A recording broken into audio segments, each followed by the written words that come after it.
Oh, yeah, there we go. That's just like a walker all night. There we go. And let's have a nice round for Uncle Rocky!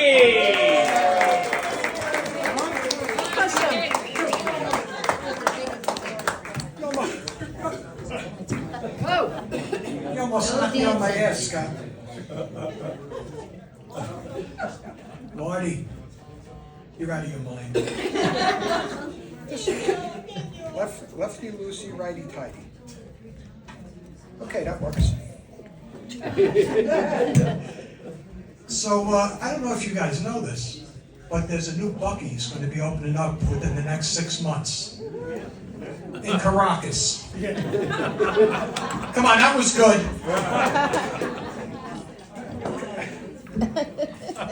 I need to get a stool. Here, I'll get it. Just put it right there for me. Thank you, thank you. So, my friend Nick talked about HOAs. So, my New Year started with a knock at the door. I opened the door and it's a neighbor. Neighbor's got a bunch of forms in his hands. I said, what's going on? He goes, well, we're going to put in a pool because you're next door. I have to get your permission to do this. I said, okay. So we sit down and we're going through the papers. And I said to him, what kind of pool are you putting in? He said, we're putting in a kidney-shaped pool. He says, well, that's sort of odd. Everybody puts in a kidney-shaped pool. It occurs to me that we should be looking at other organs when we decide what shape to make the pool. Now, I know what you're thinking, because you're all a bunch of dirty old bastards. But I'm thinking, why not the uterus? Right? It's the place from where all life comes, and you can make the two ovaries into little hot tubs on either side of it. So you guys can see I'm a little unsteady.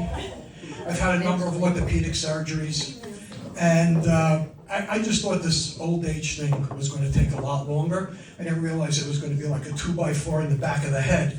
And one day I'd wake up and I'd be like this. So, I would much rather deal with acne than arthritis. I went to the doctor. In fact, I went to the doctor today because my hands are numb. And he looks and he goes, well, you got some carpal tunnel issues. He said, well, basically it's all arthritis. He says, you're going to have to get used to it because arthritis makes everything stiff. Not so. you're getting old when your balls are longer than a CVS receipt.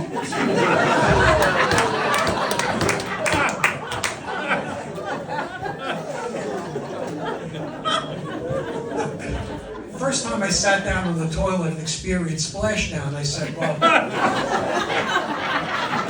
this can't be my future. You're laughing way too hard. So I decided I'm going to go to the workshop and I'm going to develop the TFDs, the testicular flotation devices. So after a couple of experiments, I land on 2 mini bagels. I put them in the water, my balls land comfortably. They're floating, but the bagels break up because they absorb too much water. Back to the workshop. I polyurethane them. They stayed nice. They didn't break up in the water, but they kept floating away. It occurs to me, I forgot to smear a cream cheese. Put a little smear on them, stuck them up, and they floated the whole duration. I'm going to patent it, so be on the lookout. I'm going to try and sell them on Amazon. I used to drink a fair bit to get drunk, and, now, at this age, all I have to do is stand up too quickly. I did it right there, and I almost hit the floor. And drinking hits very differently when you get to my age. Now I get a 3-day hangover from the berry smoothie.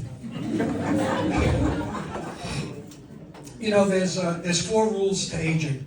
1 is you never pass up the bathroom. 2 is you never waste an erection. 3, never trust a fart. And 4, most importantly, never, ever, ever get on the floor without a plan to get back up. The truth about this age is you really don't even have to get drunk to fall down. I almost fell getting on the friggin' stage. So let me tell you a story about when I did take a fall. I'm in the backyard, Pixie's out, I'm all by myself and I'm hosing down, I'm cleaning the floats and everything, and I go to grab a float and I fall, bang, right on my ass. Now, you guys can tell I'm not that nimble anymore. So I couldn't get up. And I'm laying there and I'm thinking, I checked, nothing's broken, I'm not bleeding, that's all good news. But now I can't get up. I'm laying on the floor and I don't know what I'm going to do. Remember that whole thing about having a plan? My plan was to roll into the pool rolling on the lanai, roll into the pool, splash into the pool. I did not have the testicular flotation devices at the time. And once I got into the pool, I was able to actually stand up and walk up the steps. Thank you, that was a good plan. You know, I walk into the bathroom now, it takes me longer to start peeing than to actually pee.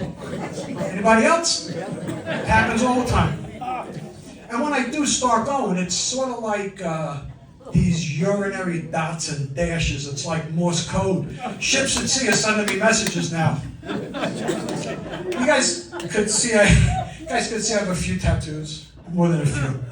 So Pixie drops me off at the tattoo place. I go in, I get the tattoo, and I come home and I'm sitting out in the backyard. And she looks, she goes, "Why did you get 3 lines tattooed above your knee?" I said, "Well, you remember when the kids were little, we would draw lines on the door jamb to chart their growth." She goes, "I get that, but I don't get this." I said, "Well, I'm measuring the impact of gravity on my balls." She goes, "Okay, I get that, but why the dotted line?" I said, "Because once it hits the dotted line, no more shorts." You know, I bet a lot of us in the room take various medications. You see these new medications come out on TV. They have these glitzy ads, very slick. You know, there's either a classic rock song playing in the background or a disco number. And then they start getting into the side effects. It might cause depression. It might cause extreme happiness. It might cause constipation. It might cause diarrhea. It may cause swelling in that special spot between your anus and genitals. All of this shit happens. I have a new medication. It's called Fuckatol. You know, Pixie and I have been married for 40 years. She's like a Boston cream donut, my wife. She smells great. She tastes delicious. But like too many Boston cream donuts, she's killing me slowly. Pixie, I actually had a shoulder replacement surgery. And I was in one of those wraparound slings for about, I don't know, maybe 2 months on and off. The problem is, you know, being Italian, we talk with our hands a lot. Because I have one of my limbs in a sling, I actually developed a stutter. I would just stand there.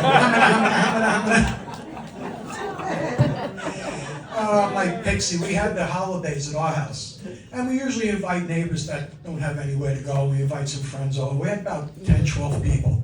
So as we're wrapping up, people are looking and they're saying, "Jesus Christ, you got so much food. What are you going to do with all this food?" Well, at the end of the night, there's Pixie standing by the door. She's got a stack of Tupperware. She becomes the Oprah Winfrey of leftovers. "You got a Tupperware, you got a Tupperware, you got a Tupperware." And you guys know, because you got Tupperwares. Yeah. You know, maturing in marriage is accepting the fact that your wife can't remember where she left her glasses, but she can remember something I said on a Tuesday night 39 years ago. That's right. She accuses me of forgetting a lot of stuff, and I have to admit, I do have what I call Italian Alzheimer's. I forget everything but the grudges. Any Italians, you know about the grudges, right? Yeah. So growing up in Brooklyn, you know, Italian neighborhoods and Jewish neighborhoods are adjacent. And you develop friendships outside of, you know, your normal circle of friends. Oh, so one of my friends was a guy named Heshy. And Heshy and I used to, you know, he used to come over to my house for holidays. I'd go to his house for holidays. And growing up, I had what I like to call my little Italian lunchbox. In it, I had a linen napkin. I had real silverware. I had a very small wine glass that my nonna gave me. And I used to bring 6 extra meatball sandwiches to school to sell to the Jewish kids. I made a mint. You know, I had, no, sauce. So, no, not gravy sauce. So, you know, the Feast of the Seven Fishes, this is something us Italians do on Christmas Eve, right? Make a lot of fish. So I invite Heshy to come over and have the experience. He knows coming to an Italian house, you never show up with your hands empty. Right? You know, you never show up with your hands empty.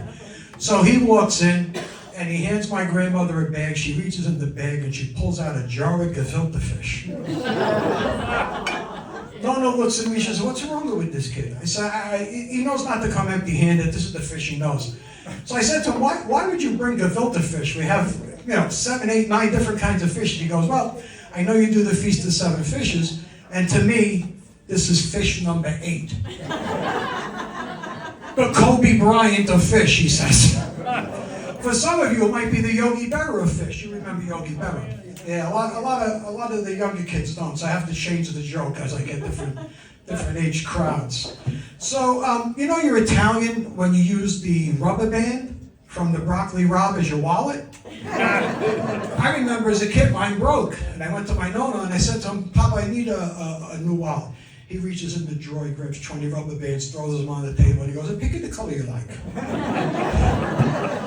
You know, I've been around Italian women for 6 generations, and I can tell you, Italian women talk incessantly. You seem to be Italian, you're responding to everything. Italian women talk incessantly. And I think they actually have to breathe through their ears, otherwise how could they just keep on talking? This leads me to the conclusion that whole excuse of I'm not sucking that because I can't breathe doesn't carry any weight anymore. You know, menopause was a very interesting time for us. I like to call it the thermostat wars.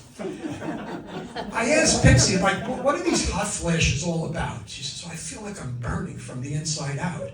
I said, I get it. It's like when I have a very spicy Italian meal.